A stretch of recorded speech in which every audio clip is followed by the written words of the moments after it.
कार्यक्रम मेरा गांव मेरा देश में आपका बहुत बहुत स्वागत है। मैं हाजिर हूं आपके साथ कंचन। शुरुआत करेंगे खबरों की। तो गुरुग्राम में बीजेपी किसान मोर्चा की बैठक के लिए पहुंचे केंद्रीय कृषि मंत्री नरेंद्र सिंह तोमर ने बयान दिया और कहा कि बीजेपी किसानों के हित की बात करती है। साथ ही कहा कि कृषि बिल वापस करना प्रधानमंत्री का ऐतिहासिक फैसला है। इसके साथ ही नरेंद्र तोमर ने कहा कि चुनाव वाले राज्य में बीजेपी की जीत होगी। साथ ही कहा कि कृषि बिल के जो फायदे थे उन्हें अभी भी हमारे कार्यकर्ता किसानों को बताएंगे। किसानों के लिए हम काम करते हैं और हमेशा काम करते रहेंगे।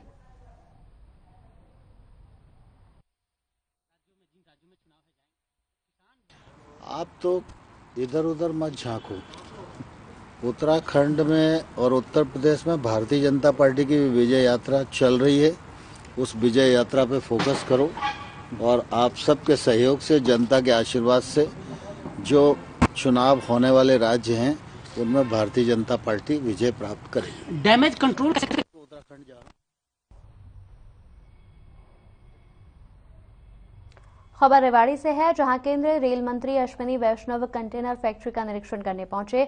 रेवाड़ी से अजमेर के न्यू किशनगढ़ तक वेस्टर्न डेडिकेटेड फ्रंट कॉरिडोर के नाम से एक और बड़ी उपलब्धि दर्ज होने जा रही है। इसी साल जनवरी में डबल स्ट्रैक इलेक्ट्रिक कंटेनर ट्रेनों का संचालन शुरू किया था, जिसके बाद अब इस रूट पर 3 स्ट्रैक कंटेनर ट्रेनों को भी यहां पर शुरू किया जा रहा है। वहीं 3 स्ट्रैक कंटेनर लेकर चलने वाला यह देश का पहला रूट होगा। केंद्रीय रेल मंत्री अश्विनी वैष्णव ने कहा कि रेल मंत्रालय गतिशक्ति विजन के साथ काम कर रहा है, जिसके तहत सरकार छोटे किसानों और उद्यमियों को न केवल सुगम संसाधन मुहैया करा रही है, बल्कि किसानों को बेहतर व्यवस्था देने में भी सक्रिय भूमिका निभा रही है। ऐसे में रेवाड़ी में बन रहे छोटे कंटेनर किसानों की फसलों को देश के हर कोने में भेजने के लिए बेहद कारगर साबित होंगे।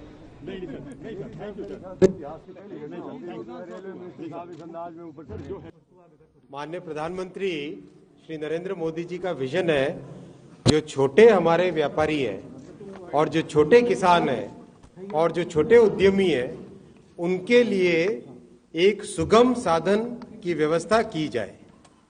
उस सुगम साधन की व्यवस्था कैसे होगी? उसके लिए छोटे कंटेनर, जो कि माननीय प्रधानमंत्री जी के गति शक्ति के विजन में, आपने सबने देखा होगा गति शक्ति का विजन है। गति शक्ति के प्रोग्राम में क्या है कि चाहे रेल से हो या रोड से हो या वाटरवेज से हो, किसी भी तरीके से सामान आसानी से ट्रांसपोर्ट हो सके, वो व्यवस्था हो।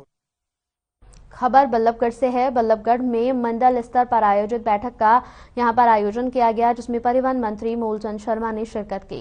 इस दौरान मूलचंद शर्मा ने कहा कि प्रदेश में शिक्षित युवाओं को मेरिट पर सरकारी नौकरियां मिल रही हैं। शहर में लोगों की सुरक्षा के मद्देनजर बल्लभगढ़ शहर से वीटा प्लांट को हटाया जाएगा और ग्रामीण एरिया IMT एरिया में स्थापित किया जाएगा।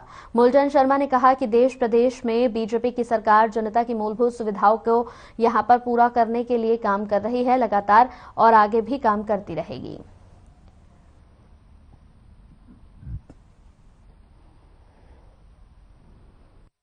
कार्य समिति की बैठक है और बल्लभगढ़ मंडल की है। इसमें सभी वर्कर हैं, जितने समिति के सदस्यगण हैं, पदाधिकारियों की बैठक है। संगठन को किस तरह मजबूत रखा जाए और संगठन ही सबसे बड़ी है जी।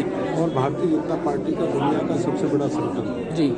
और भारतीय जनता पार्टी सबसे बड़ी पार्टी है। देश के प्रधानमंत्री आदरणीय नरेंद्र मोदी, प्रदेश के मुख्यमंत्री मनोहर लाल जी और संघ प्रदेश धनखड़ जी के नेतृत्व में भारतीय जनता पार्टी के मंडल से लेकर ऊपर तक सब कार्यकर्ताओं के नेतृत्व काम करने और पार्टी को मजबूत करने का।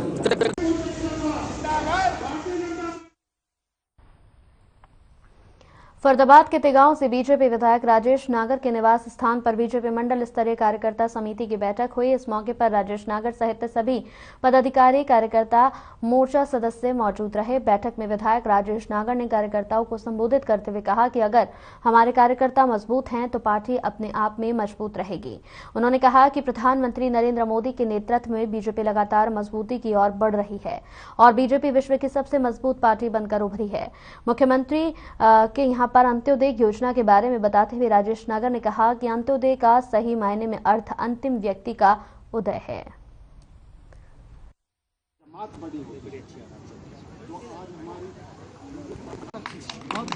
लेकिन मैं आगे भी प्रार्थना करूंगा। आज हमारे मंडल की एक कार्यकर्ता का एक मीटिंग थी और इस मंडल में मैं पालक भी हूँ और हमारे जो मुख्यमंत्री जी का एक आह्वान है कि अंत्योदय आखिरी पंक्ति में जो व्यक्ति खड़ा है उसको भी सब सुविधाएं मिले, लाभ मिले और हमारे सारे कार्यकर्ता आज यहाँ पर गांव मंडल के आए हैं और उसके तहत ही हमने एक मीटिंग की है। कौन कौन सम्मिलित हुए इसमें? यहाँ पर हर क्षेत्र में हुई है या फिर हरियाणा स्तर? हमारे चारों मंडल में इस तरह की एक।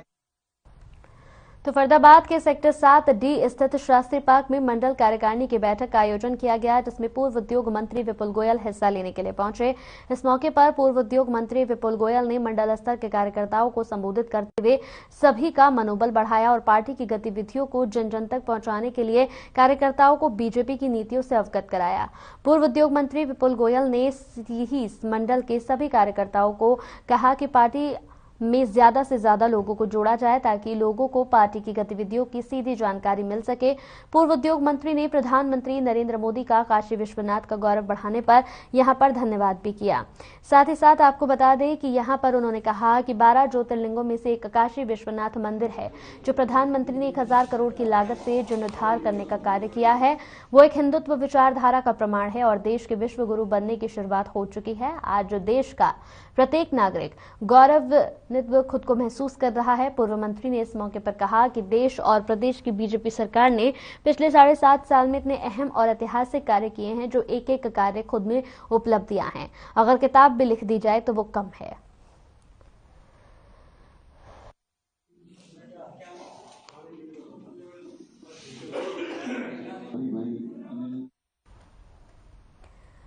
तो दिल्ली के मुख्यमंत्री अरविंद केजरीवाल चंडीगढ़ पहुंचे। चंडीगढ़ एयरपोर्ट से बाहर आने पर हमारे पंजाब के ब्यूरो चीफ स्वर्णजीत सिंह ने सवाल जवाब किया। आपको सुनाते हैं कि केजरीवाल ने सवालों का क्या कुछ जवाब दिया। नमस्कार, आप इस समय देख रहे हैं हर खबर और इस समय हम चंडीगढ़ एयरपोर्ट पर अरविंद केजरीवाल अभी हाल ही में लैंड किए हैं। सेक्टर 43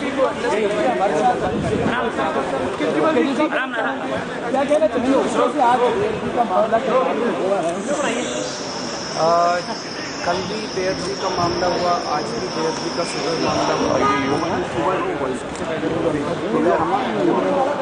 जब इस तरह की बेअदबी की जाती है बहुत दुख होता है, एक तरह से सदमे की तरह सबके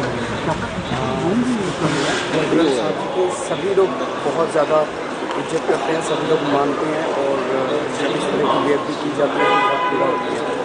लेकिन हर बार चुनाव के पहले इस किस्म के इंसिडेंट्स होते हैं और ज़ाहिर तौर पे एक शक मन में पैदा होता है कि कहीं किसी तरह की कोई साजिश तो नहीं हो रही है पंजाब का अमन चैन खराब करने के लिए। पिछले भी जितने इंसिडेंट्स हुए उनको सिरे नहीं चढ़ाया गया।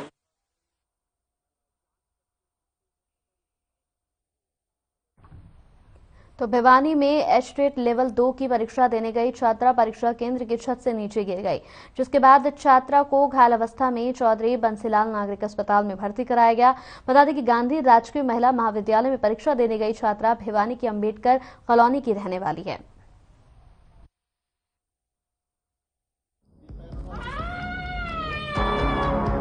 भिवानी में छात्रा को परीक्षा देना भारी पड़ गया। भिवानी में एचटेट लेवल 2 की परीक्षा देने गई छात्रा परीक्षा केंद्र की छत से नीचे गिर गई, जिसके बाद छात्रा को घायल हालात में चौधरी बंसीलाल नागरिक अस्पताल में भर्ती कराया गया।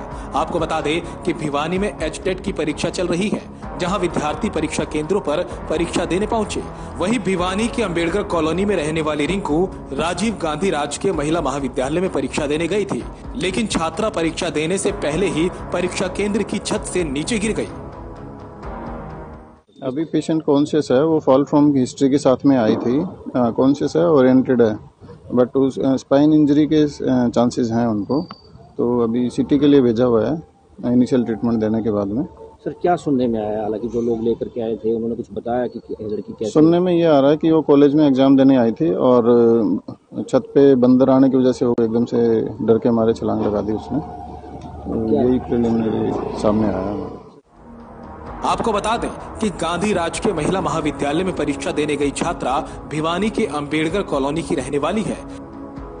छात्रा का चौधरी बंसीलाल नागरिक अस्पताल में इलाज जारी है। युवती कैसे और क्यों गिरी, इसकी जांच अभी की जा रही है। हर खबर के लिए भिवानी से दीपक मुटरेजा की रिपोर्ट। अब खबर फरीदाबाद से है, जहां अस्थायी मान्यता प्राप्त स्कूलों के एक्सटेंशन हेतु प्राइवेट स्कूल संघ के संचालकों ने आवाज उठाई है। संचालकों ने आज कैबिनेट मंत्री मूलचंद शर्मा के कार्यकाल पर 1 वर्ष का समय दिलाए जाने की मांग को लेकर उन्हें अवगत कराया और ज्ञापन पर गौर करने की मांग की है। बता दें कि सभी अस्थायी मान्यता प्राप्त स्कूलों को वर्ष दर वर्ष एक्सटेंशन देती रही है। यदि सरकार और शिक्षा विभाग की मंशा निजी अस्थायी स्कूलों को बंद करने की ही थी तो विभाग ने इस सत्र के प्रारंभ में ही स्कूलों को नोटिस क्यों नहीं दिया। ये हजारों शिक्षक और लाखों विद्यार्थियों के भविष्य का सवाल है, जिस पर कैबिनेट मंत्री मूलचंद शर्मा ने प्राइवेट स्कूल संघ के संचालकों की समस्याओं का निदान करने का आश्वासन दिया।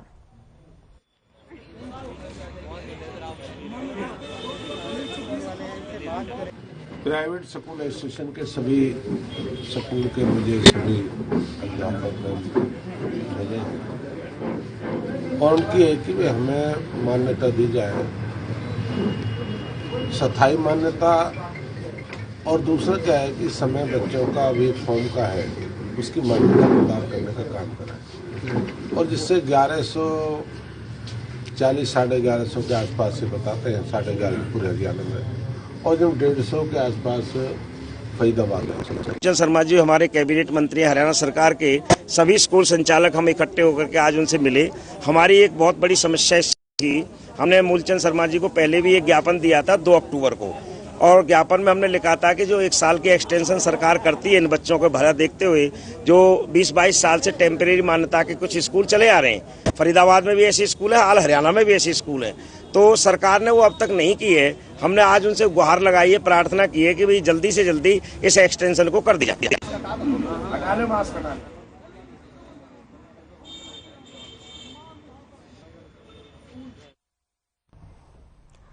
खबर चरखी दादरी से है। आपको बता दें कि चरखी दादरी के बाढ़ा से, जहां पर कादमा के मुख्य सड़क मार्ग पर पिछले 1 महीने से गंदे पानी की निकासी नहीं होने से दुकानदारों को काफी परेशानियों का सामना करना पड़ रहा है। आपको बता दें कि लगातार यहां पर गंदा पानी भर रहा है, जिसकी वजह से लोगों की समस्याएं लगातार यहां पर बढ़ती जा रही हैं।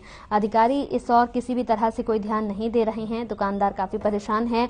दुकानदारों में लगातार रोष बना हुआ है। वहीं एक दुकानदार ने बताया कि कादमा में मुख्य सड़क के साथ नालियां नहीं होने पर गंदे पानी की निकासी नहीं हो रही है, जिसकी वजह से आसपास के घरों से निकलने वाला पानी सड़क पर ही भरा रहता है।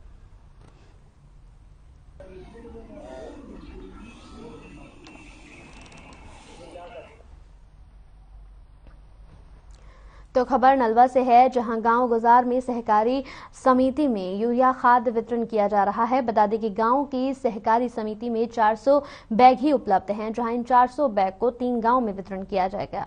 खाद वितरण के दौरान एक किसान को 1 बैग ही दिया जा रहा है, जहां खाद लेने के लिए लोग लंबी लंबी लाइनों में भी लगे हुए हैं। आपको बता दें कि यहाँ पर काफी लंबी लाइन लोगों की लगी हुई है। गाँव गुंजार में यूरिया खाद का वितरण लगातार किया जा रहा है। साथ ही साथ आपको बता दें कि यहाँ एक किसान को 1 ही कट्टा खाद का दिया जा रहा है।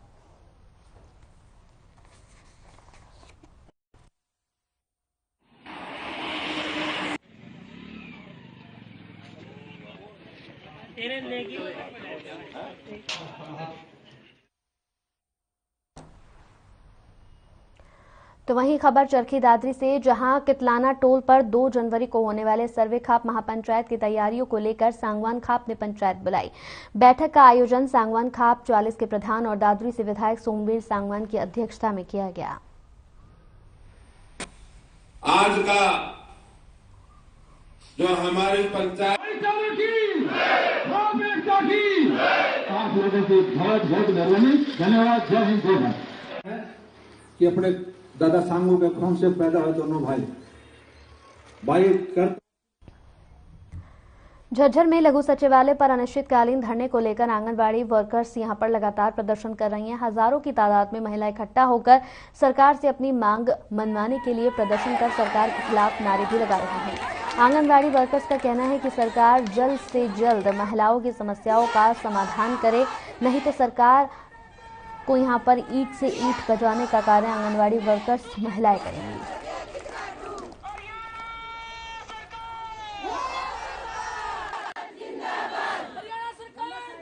आज हमारे को 9वां दिन हो गया।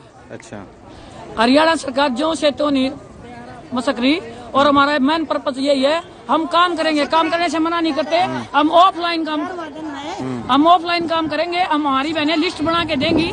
आप ये बताइए, जो भी ऑफिसर लगे हुए 2-2 लाख 3-3 लाख रुपए तनख्वाह लेते, क्या वो कंप्यूटर ऑपरेटर का काम करते हैं? हमारी बहनें कोई 8वीं पास है, कोई 10वीं पास है, सारी विधवा हैं। और उनको ये पूछो कि आंगनबाड़ी का मतलब क्या होता है, जो हमारे ऊपर आप दबाव डाल रहे हैं कि आप ऑनलाइन काम करो। आप ये बताइए, 80% हमारी बहनें जो विधवा हैं, कोई 8वीं पास है, कोई 10वीं पास है, जब गवर्नमेंट ने लगाई इस पर्पज पे थी तो आज।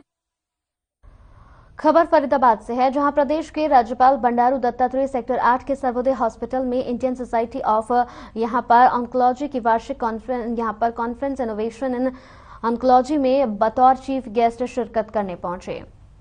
लोगों को संबोधित किया। उन्होंने अपने संबोधन में कहा कि केंद्र और राज्य सरकार कैंसर के इलाज के लिए बेहतर चिकित्सा पद्धति के साथ काम कर रही है। देश में 90 और प्रदेश के झज्जर जिले में प्रधानमंत्री स्वास्थ्य सुरक्षा योजना के तहत आधुनिक तकनीकी पर आधारित कैंसर मेडिकल अस्पताल बनाया गया है। इसके अलावा उन्होंने कहा कि प्रधानमंत्री स्वास्थ्य सुरक्षा योजना के अलावा आयुष्मान भारत प्रधानमंत्री आरोग्य योजना के तहत भी लोगों को बेहतर चिकित्सा सुविधाएं दी जा रही हैं। वहीं प्रदेश सरकार भी चिकित्सा और शिक्षा के क्षेत्र में बेहतर काम कर रही है।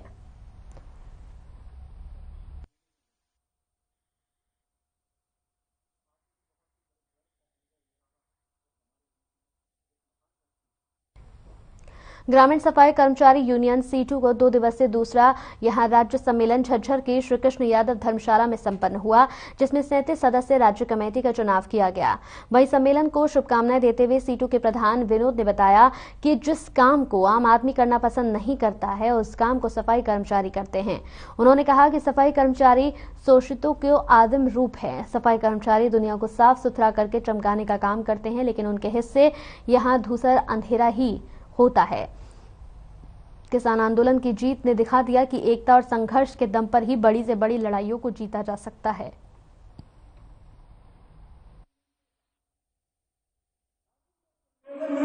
ये 2 दिवसीय सम्मेलन था हमारा ग्रामीण सफाई कर्मचारी हरियाणा संबंधित CIT। इस सम्मेलन में हमने पिछले कामों की समीक्षा करते हुए नई राज्य कमेटी का पदाधिकारियों का चुनाव किया है। और इस सम्मेलन के अंदर एक तो प्रमुख जो प्रस्ताव हमने पास किया है वो ये किया है कि आने वाली 23-24 फरवरी को पूरे देश में केंद्रीय ट्रेड यूनियनें, आज जो मोदी की सरकार देश के तमाम सार्वजनिक क्षेत्र को जो बेच रही है, तमाम जो लेबर कोड श्रम कानून थे 44, उस श्रम कानूनों को खत्म करके 4 जो लेबर कोड बनाए गए।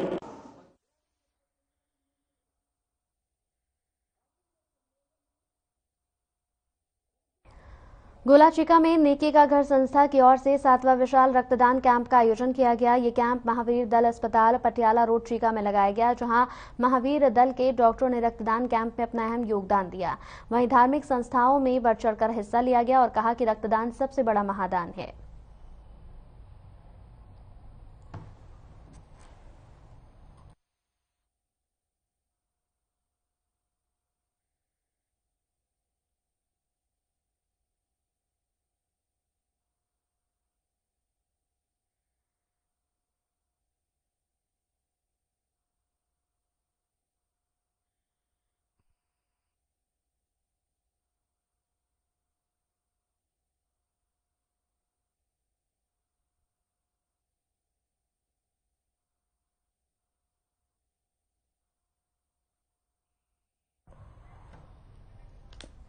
चलिए इसी बीच इस वक्त एक बड़ी खबर आ रही है। इस वक्त की बड़ी खबर टीवी स्क्रीन पर आपको दिखाने जा रहे हैं। लगातार बड़ी खबरों का सिलसिला खबर हरियाणा पर जारी है। सोनीपत से बड़ी खबर, दीपेंद्र हुड्डा का सरकार पर निशाना, बेरोजगारी में हरियाणा नंबर 1। दीपेंद्र ने कहा अपराध और भ्रष्टाचार चरम सीमा पर। इस वक्त की बड़ी और अहम खबर, भर्ती मामले पर भी सरकार को घेरा, जनता वोट की चोट यहां पर जरूर देगी। इस वक्त की बड़ी खबर, दीपेंद्र हुड्डा का सरकार पर जबरदस्त निशाना। बेरोजगारी में हरियाणा नंबर 1 पर दीपेंद्र हुड्डा का ये कहना है। अपराध और भ्रष्टाचार में भी चरम सीमा पर है हरियाणा। भर्ती मामले पर भी सरकार को यहाँ घेरते नजर आए। इसके साथ ही जनता वोट की चोट से सबक सिखाएगी, ये कहना है दीपेंद्र हुड्डा का। इस वक्त की बड़ी और अहम खबर टीवी स्क्रीन पर आपको दिखा रहे हैं। सोनीपत से बड़ी खबर आ रही है। बेरोजगारी में हरियाणा नंबर पर हैं दीपेंद्र हुड्डा कार्यक्रम में पहुंचे और यहां पर कहते नजर आए अपराध और भ्रष्टाचार पर भी उन्होंने सरकार को घेरा और भर्ती मामले पर भी सरकार को घेरते हुए नजर आए। जनता वोट की चोट जरूर यहां पर सबक सिखाएगी सरकार को।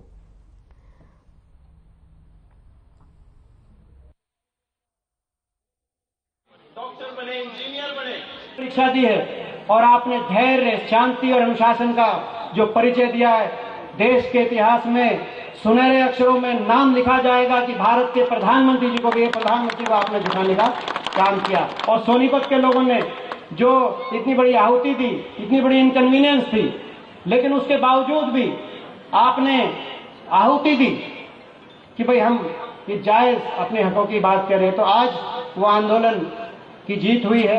इस अवसर पे भी मैं आपका भी धन्यवाद करता हूँ, किसान को मुबारक देता हूँ। और आप सब रोजगार देने में नंबर 1 था, आज वही हरियाणा 8 साल के बाद बेरोजगारी में नंबर 1 हो गया। आज वही हरियाणा कानून व्यवस्था चौपट, अपराध दर में नंबर 1 हो गए। अपराध दर में दोनों तरह के अपराध, इंडिविजुअल अपराध में भी और लगातार कानून व्यवस्था के बिगड़ने के अपराध में भी। बेरोजगारी में नंबर 1 होना एक आंकड़ा नहीं है, ये हमारे युवा पीढ़ी के भविष्य का। चलिए इसी के साथ हमारी खास पेशकश मेरा गांव मेरा देश में इतना ही। नमस्कार। निरमा शुद्ध नमक कहीं से